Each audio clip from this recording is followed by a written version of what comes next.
सामान्य जनतेचा बुलंद आवाज, सत्य पोलीस टाइम्स। आज आप सब हमारे साथ पूरा दिन चले हैं। आपने अपनी शक्ति, अपना प्यार इस यात्रा को दिया, इसके लिए सबको धन्यवाद। पीछे कृष्ण कुमार पांडे जी की फोटो है। उन्होंने यात्रा को अपनी जान दी और ये कांग्रेस पार्टी और हम कभी नहीं भूल पाएंगे।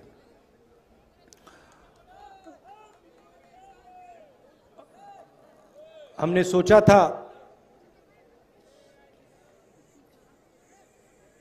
कि हमारे जो यात्री हैं सब के सब अंत तक पहुंचेंगे, मगर दुख की बात है कि हमारे एक प्यारे साथी हमारे साथ श्रीनगर तक नहीं पहुंच पाएंगे, मगर जो उनकी सोच है वो हमारे साथ चलेगी और वो श्रीनगर तक पहुंचेगी। आपको याद होगा कुछ साल पहले इसी दिन नरेंद्र मोदी जी ने नोटबंदी की थी। 8 बजे रात को, मतलब अभी 7 बज रहे हैं, इसके 1 घंटे बाद नरेंद्र मोदी जी टीवी पे आए और उन्होंने कहा कि मैं 500 रुपए और 1000 रुपए के नोट को रद्द करने जा रहा हूं और काले धन के खिलाफ मैं लड़ाई लड़ रहा हूं। सच्चाई ये थी कि नोटबंदी काले धन को मिटाने के लिए नहीं की गई। नोटबंदी जो हमारे छोटे व्यापारी हैं, स्मॉल और मीडियम बिजनेस चलाने वाले लोग हैं, जो हमारे किसान हैं, उन पर आक्रमण था और उसका नतीजा आज तक हिंदुस्तान के हर गरीब को दिख रहा है। नोटबंदी के बाद उन्होंने गलत जीएसटी लागू की और इन 2 पॉलिसीज ने, जो हिंदुस्तान की रीढ़ की हड्डी है, जो इस देश को रोजगार दिलवाती है, किसान, छोटे बिजनेस वाले, छोटे दुकानदार, इन सब को नष्ट कर दिया, खत्म कर दिया। यहां आने से पहले मैं युवाओं से मिला, 5-10 युवाओं से मिला और मैंने उनसे सवाल पूछा।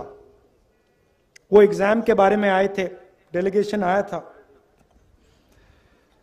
एग्जाम के बारे में बात कर रहे थे। मैंने उनसे पूछा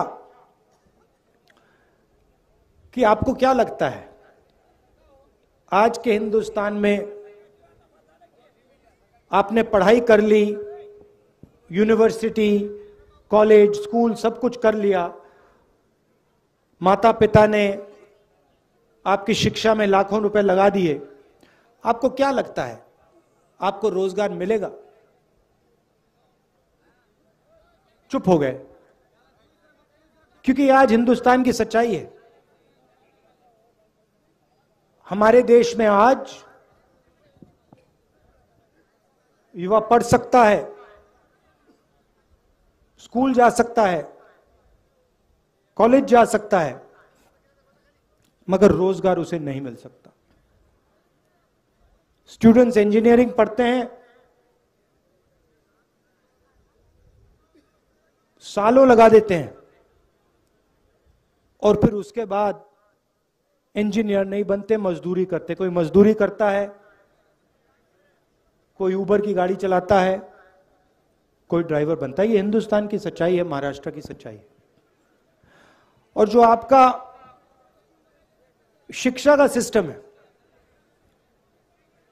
स्वास्थ्य का सिस्टम है, वो पूरा का पूरा प्राइवेटाइज किया जा रहा है।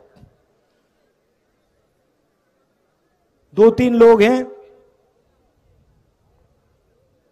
इनके हवाले नरेंद्र मोदी जी और आपकी यहां की सरकार पूरा का पूरा ढांचा इनके हवाले कर रही है। मैंने उनसे पूछा, लड़कों से पूछा कि भाई बताओ, बेरोजगारी के कारण बताओ। मुझे कहते हैं जो पब्लिक सेक्टर था, जिसमें हमारे जैसे लोगों को रोजगार मिलता था, थोड़ी सिक्योरिटी होती थी, उन्होंने कहा पूरा का पूरा पब्लिक सेक्टर प्राइवेटाइज किया जा रहा है, बंद किया जा रहा है। तो वो भी रास्ता बंद है। नोटबंदी ने, जीएसटी ने एक रास्ता बंद किया, प्राइवेटाइजेशन दूसरा रास्ता बंद कर रहा है। तो ये देश की हालत है। और इन पॉलिसियों का लक्ष्य हिंदुस्तान की गरीब जनता को डराने का है, किसान को डराने का, मजदूर को डराने का, युवा को डराने का। और बीजेपी और आरएसएस डर को फिर नफरत में बदल देते हैं। डर के बिना नफरत हो ही नहीं सकती। अगर डर नहीं है तो नफरत नहीं हो सकती। अगर डर है तो उसको नफरत में बहुत आसानी से बदला जा सकता है। यह हिंदुस्तान में हो रहा है और इससे देश का कोई फायदा नहीं होने वाला है। बेरोजगारी से, महंगाई से देश का कोई फायदा नहीं होगा। नफरत से देश का कोई फायदा नहीं होने वाला। और यह इस देश का इतिहास ही नहीं है। यह भाईचारे का देश है, एकता का देश है, इज्जत का देश है। इसीलिए हमने भारत जोड़ो यात्रा शुरू की। 3600 किलोमीटर की यात्रा है। तमिलनाडु में, कन्याकुमारी में शुरू किया। 60 दिन हो गए हैं। मैं आपको बता रहा हूं, ऐसा लग रहा है कि आज सुबह हमने शुरुआत की। अजीब सी बात है।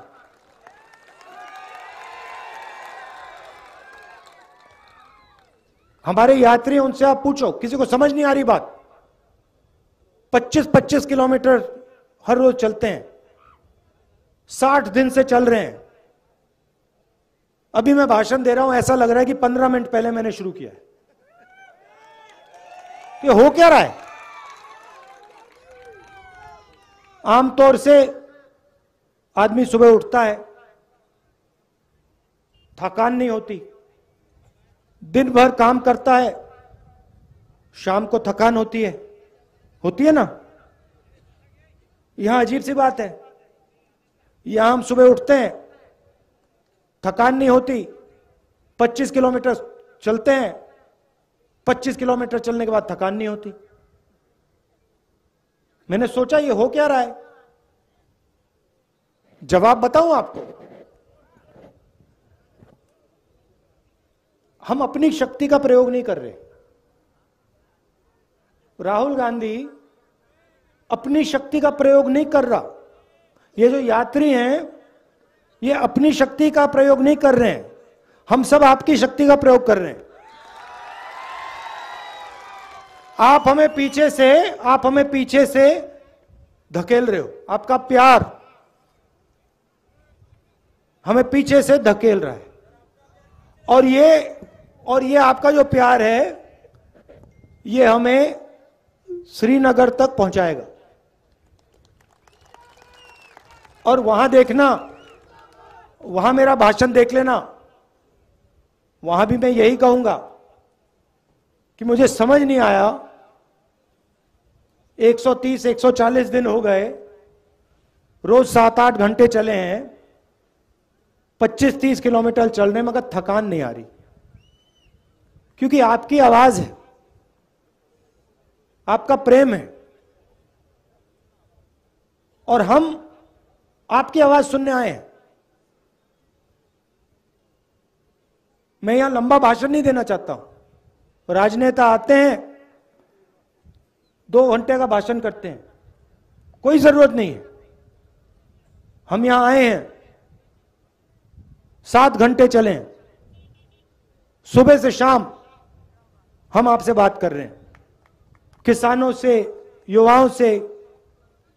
अभी विकलांग औरत मिली मुझे, उसके दिल में जो था उसने मुझे बताया, उसकी व्हीलचेयर को धकेला मैंने। हम आपकी बात सुनने आए हैं क्योंकि हम जानते हैं आप सब कुछ समझते हो। खेती के बारे में सीखना हो, किसी ब्यूरोक्रेट की जरूरत नहीं होती है। खेती के बारे में सीखना हो तो किसान के साथ बैठ जाओ, 15 मिनट में वो आपको समझा देगा जो समझना है। वो क्या कह रहा है? कह रहा है कि हमारा कर्जा माफ नहीं होता। हिंदुस्तान के अरबपतियों का कर्जा 2 मिनट में माफ हो जाता है, हमारा नहीं होता। हमने क्या गलती की? हमने कौन सी गलती कर दी? वो बता रहा है, कहता हमें एमएसपी नहीं मिलती।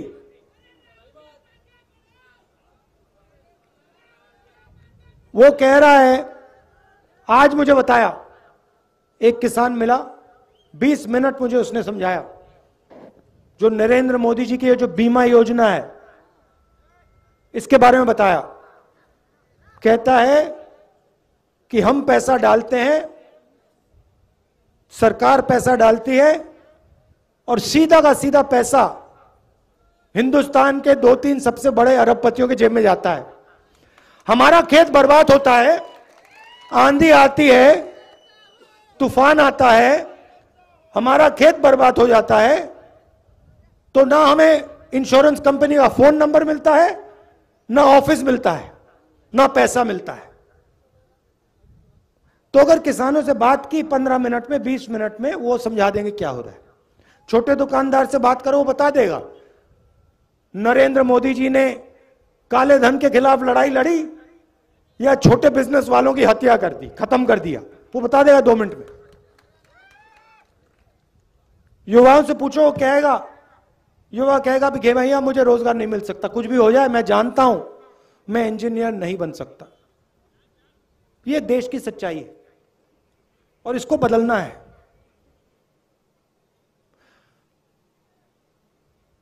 और ये देश में आरएसएस और नरेंद्र मोदी जी ने, बीजेपी ने नफरत की राजनीति शुरू की है। भाई को भाई से लड़ाते हैं। अच्छा, मैं आपसे पूछता हूं, परिवार में जब 2 भाई लड़ते हैं तो परिवार का फायदा होता है क्या? परिवार में बेटा और पिता लड़ता है, परिवार आगे जा सकता है क्या? बर्बाद होता है ना। तो फिर आप मुझे समझाओ, अगर जब भाई भाई के साथ लड़ता है परिवार बर्बाद होता है, तो फिर यहां देश में अगर भाई भाई से लड़ेगा तो देश का क्या होगा? बर्बाद होगा। तो ये लोग अपने आप को देशभक्त कहते हैं। कैसे देशभक्त हैं ये? देश में नफरत फैला रहे हैं, एक भाई को दूसरे भाई से लड़ा रहे हैं, एक भाषा को दूसरी भाषा से लड़ा रहे हैं, एक जात को दूसरी जात से लड़ा रहे हैं, एक धर्म को दूसरे धर्म से लड़ा रहे हैं, और फिर कहते हैं हम देशभक्त हैं। कौन से देश के भक्त हो आप? इस देश के भक्त तो नहीं हो। तो इसीलिए हमने ये यात्रा शुरू की, और इसमें 1 इंच, मतलब हम शुरू करेंगे, कन्याकुमारी से शुरू किया और कश्मीर में, श्रीनगर में ये जो हमारा तिरंगा है उसको हम वहां के जाके लहराएंगे। और आपने हमें इतनी शक्ति दी है, इतना प्यार दिया है, मैं आपको बता भी नहीं सकता।